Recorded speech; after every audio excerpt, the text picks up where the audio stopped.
Hello, ladies and gentlemen. I am Screen Scene Guru coming at you with another update today. This is on entertainment news. We have had a tremendous amount of trailers drop in the last few days.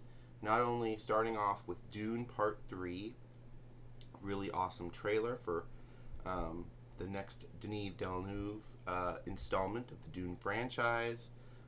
We've also got the Spider-Man Brand New Day trailer. Really awesome stuff there. I think it's one of the best stories they're telling. We've been waiting for a Spider-Man story in adult tone, adult setting, since Tobey Maguire's Spider-Man. I know we got a bit of Andrew Garfield in Amazing Spider-Man, but that franchise didn't end off the way we wanted it to. Of course, we've got Tom Holland returning, Zendaya, Ned. We've got some new characters being introduced. There's rumor that Empire State University is going to be a big part to play. That's the school Peter Parker's going to. It's also the infamous school a lot of the professors work at that later on become villains of Spider-Man. We see from the trailer, it looks like Bruce Banner returns, so that's really cool. Not sure if he's going to be turning into the Savage Hulk or Grey Hulk, as they've speculated in the news. But really awesome to see him in character. We get to see him talking to Peter Parker about mutations and how that's a real big danger.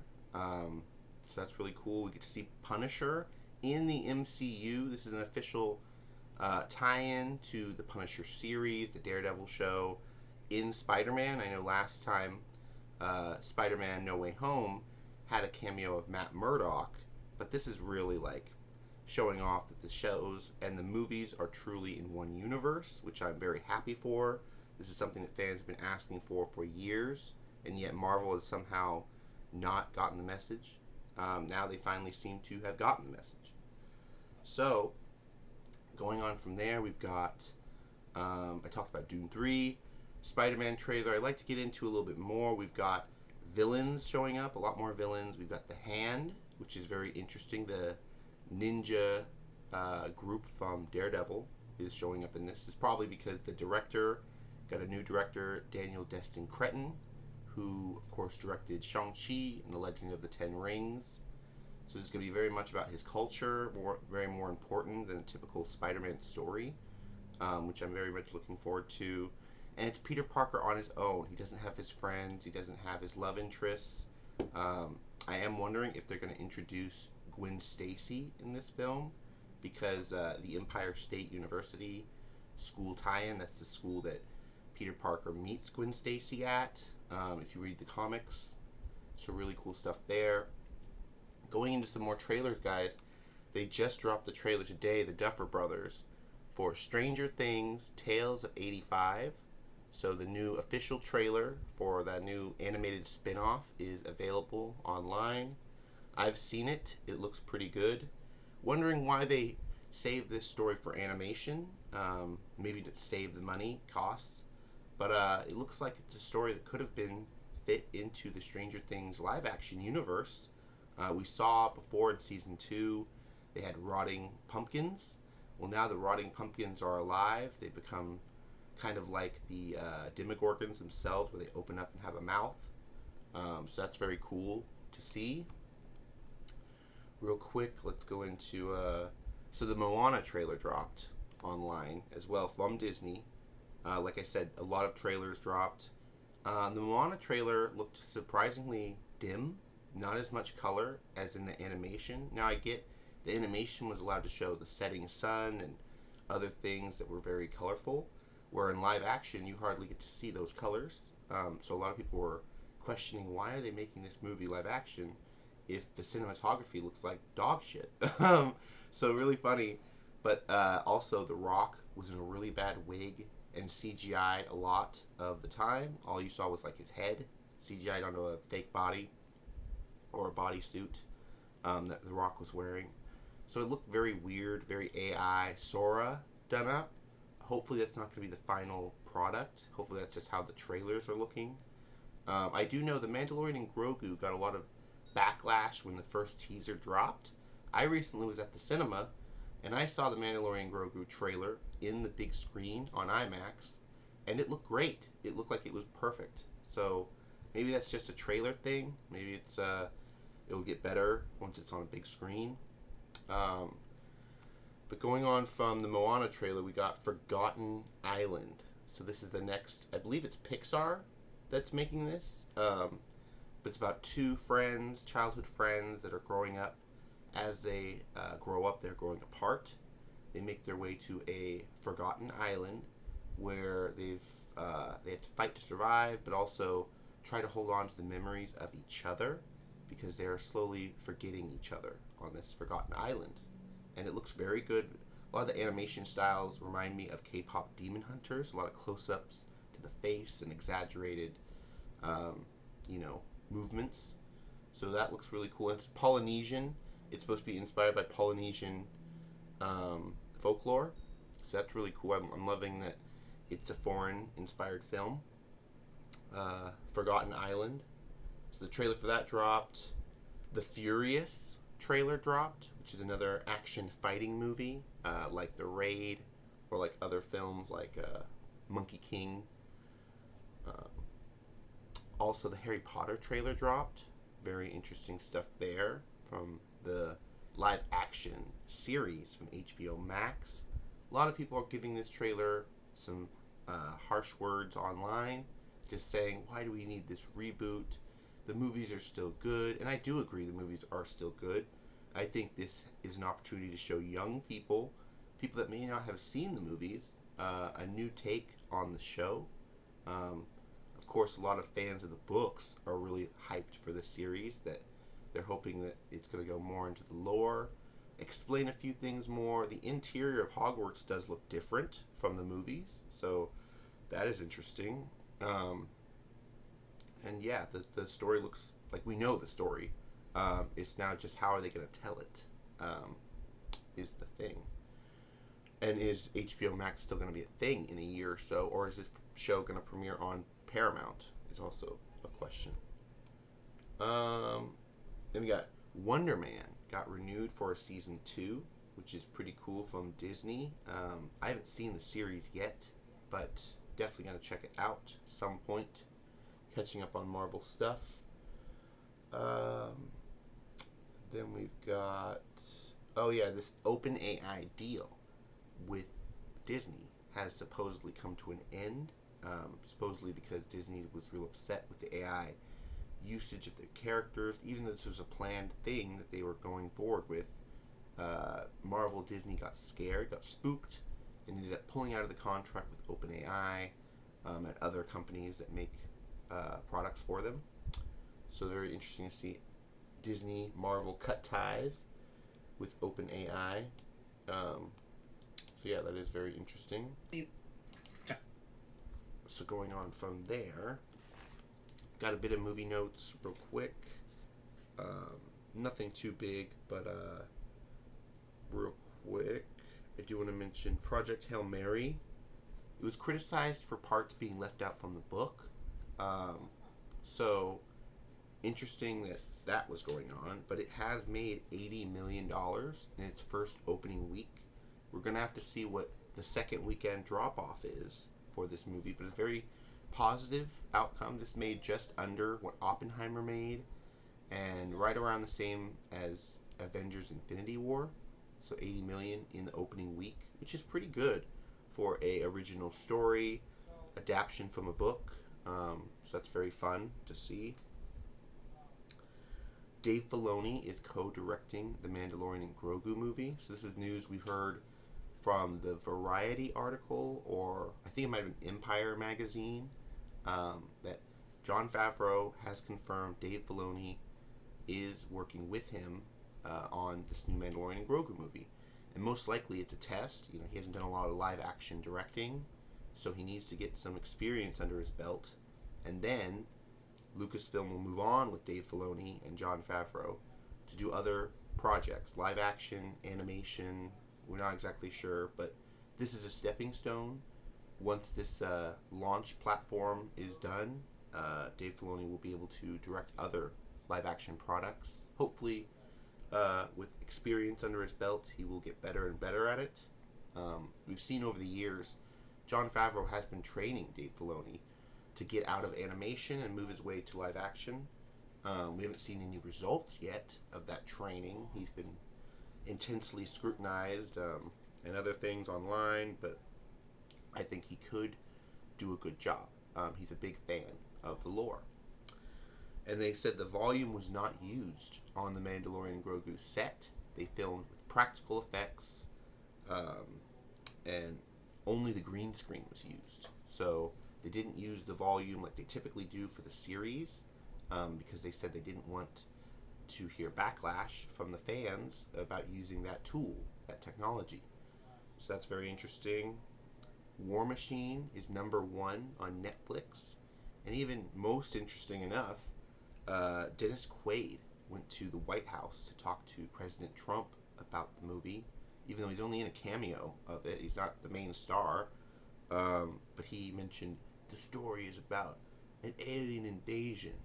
And Trump mentioned, I'm going to release the file on aliens. And was just clowning him, essentially, in the White House, because they're both, older gentlemen that like to have a bit of information over on people. Dennis Quaid, big Trump fan, and people don't like him because of that. So it's too bad. He did a movie a few years ago, that Reagan movie, and nobody went out and watched it because he was a big Trump supporter. So too bad. But moving on, we got Kirsten Dunst has joined the Housemaid 2 cast. So Kirsten Dunst, we heard she was joining Minecraft 2.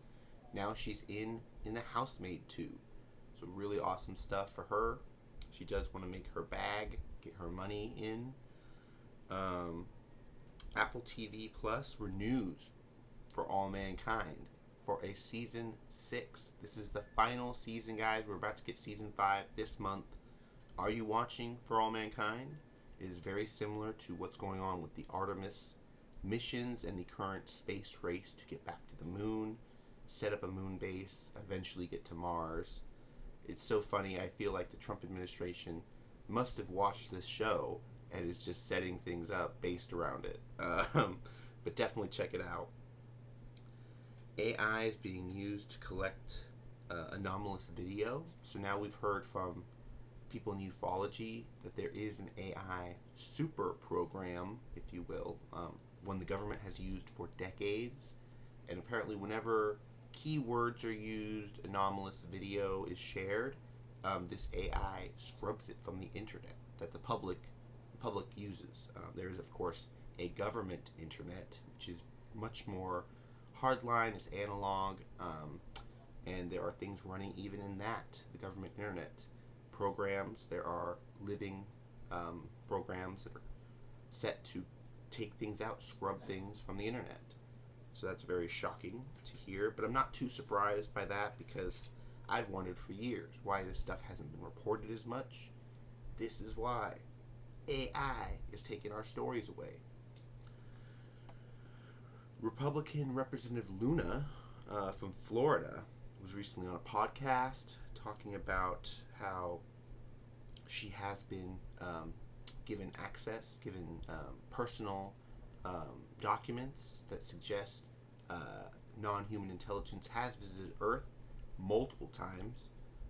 She's also talked about being allowed onto these bases and seeing bodies, at least images of bodies, not in person, but she talks about seeing craft materials, so not exactly a full-fledged saucer, but parts of one, supposedly. And she also got to talk to pilots that witnessed anomalous craft flying in the Air Force Base. So she's getting pretty close to coming forward. She actually wants to hold a press conference after she gets a hold of whatever materials she wants they're going to turn over to her. She wants to disclose it to the public. Really hot stuff there. FNAF. So yeah, some really interesting Five Nights at Freddy's news. I do have the double feature of Five Nights at Freddy's 1 and 2.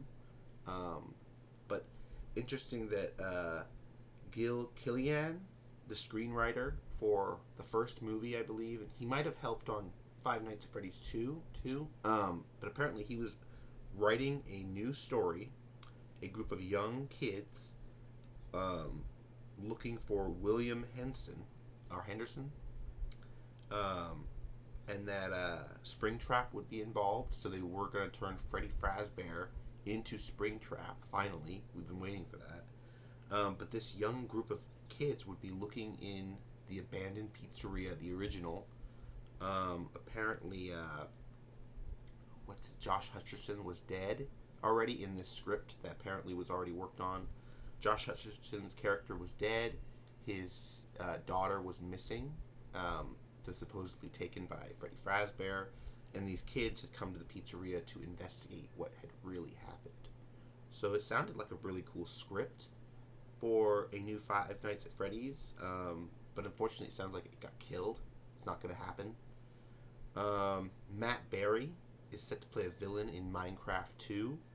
So really cool stuff there. Matt Berry was, of course, one of the vampires in What We Do in the Shadows on Hulu. Really funny show. He's a really funny comedic actor, so I'm glad he's getting more work. They're also saying, please put the Ender Dragon in Minecraft 2, because we didn't get to see it in the first one. Marvel announces 3 untitled projects coming in late 2028 to 2029, 2030. So 3 untitled projects. Not sure what those could be. Could they tie into Secret Wars? Could they tie into introducing other characters like last minute in the game before? I mean, we know 2030 is going to be the introduction of the Mutant Saga. It's going to be after Secret Wars. So if they're planning on 3 new movies by 2028, 2029, 2030, then that's like right at the beginning of the Mutant Saga. Could we be getting a new X-Men film right before? Or could we be getting, I don't know, Alpha Flight? Could it be, something we haven't gotten on screen before? That could be cool. Spider-Man 4 updates. Yeah, they talked about how Keith David is the voice role in the trailer. I'm talking about the spiders have 3 life cycles. In between those cycles, they could be at risk for or under threat of dangers. So Keith David, which they're saying could play Miles Warden, aka Jackal. So there could be a villain there. He apparently is a geneticist that clones Gwen Stacy as like a personal torture object, apparently, in the comics. So I don't know if they'll go that hard and say, oh, Jackal is a part of the story and he's cloning Gwen Stacy. That's kind of out on left field. But I don't know, they could do it. People are asking for Robert Bigelow to come forward with what he knows on disclosure, because there has been a lot of UFO clips and a lot of video of him and George Knapp discussing things. Cole Hart gave Pescavito a shout out on his News Nation channel, so really cool stuff that Pescavito is getting shout out to. Then we got Tom DeLonge may go on a media tour. He is touring for his concert right now, his Blink-182, but he's talked about going on a media tour to show off his books that he's supposedly helped, his Forbidden Science. Fallout Season 3 has been confirmed by Prime Video, Amazon, and it will follow the ghoul as he travels to Colorado. So I'm not sure if that's going to be the whole story or just the synopsis right now.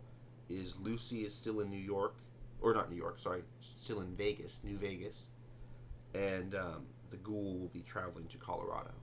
So I'm guessing they're going to be splitting the story in between 2 parts where we're going to see the ghoul and then Lucy's story. That could work for a few episodes, and then we bring them back together. The internet global, I guess, like online systems have been threatened. This was a conspiracy, but Iran threatened to cut cable lines that run through the Strait of Hormuz. This wouldn't cut or affect internet here in the western side of the world, but there are a lot of underwater cables that do connect in the Pacific and Atlantic Oceans to our grid, to the North American online cloud, essentially. And now people are starting to say those lines are threatened, not only from solar rays, but now people are targeting them. Sharks are targeting them, other things. So infrastructure-wise, watch out for our cables, right? We need to reform from ICE. Democrats say after thousands of ICE agents were sent to our local airports across the United States. They've been sent to supposedly help clear up these lines, but the TSA hasn't been paid due to the government shutdown in almost 32 days. And obviously the ICE agents aren't equipped on the lines of these airports, so it's just causing more confusion. Apparently some people were saying it took 4 hours to get inside the building. So that's just unnecessarily wasting time. It's causing people to miss flights. I do think this is a government ploy to try to get people to stop traveling as much, because there's no reason to have airports. They used to have 6 security checkpoints. Now they only have 2 because of understaffing. It makes sense. You can't ask people to come to work if you're not being paid. We've heard stories about TSA waiting in food banks. They've been selling their cars and selling plasma to make ends meet. So it's only going to last a few more weeks, I'm guessing, until it all blows over. But Russia recently released 987 drones into Ukraine as one of the biggest assaults since the war began 4 years ago. A lot of people are questioning where they got these drones from. Port Arthur in Texas was an oil refinery, caught fire. They did manage to put out the flames, but it's just another sign that these oil rigs and oil refinery places are a dangerous site, and that accidents can happen in a moment. Then we've got alien encounters of malice. So some people claim to encounter these beings and they're put in a sort of trance. The Greys apparently look into your eyes, and you no longer have a sense of agency. You no longer have a sense of wanting to get away. You are essentially tranced. You're put into a fixed position where these entities want you to be. The alien language is based on symbols. Some people have claimed they've come onto shapes, they've come onto crafts, and they've been introduced to this alien language. Now, some people talk about it light symbols, some people talk about hieroglyphics, like ruins. Depending on what kind of entities you're with, you're going to see different stuff. And yeah, Spider-Man 4 trailer has become the most watched Marvel trailer of all time. And I'm not surprised, because this was a trailer we've been waiting for a long time. We thought they were going to put it in front of movies, and they didn't. They ended up, I think it leaked on TikTok, and then because of that, Sony had to just put it out. But very interesting stuff there. Punisher, the Frank Castle spin-off. We finally figured out a name of it. Let me go into my photos real quick.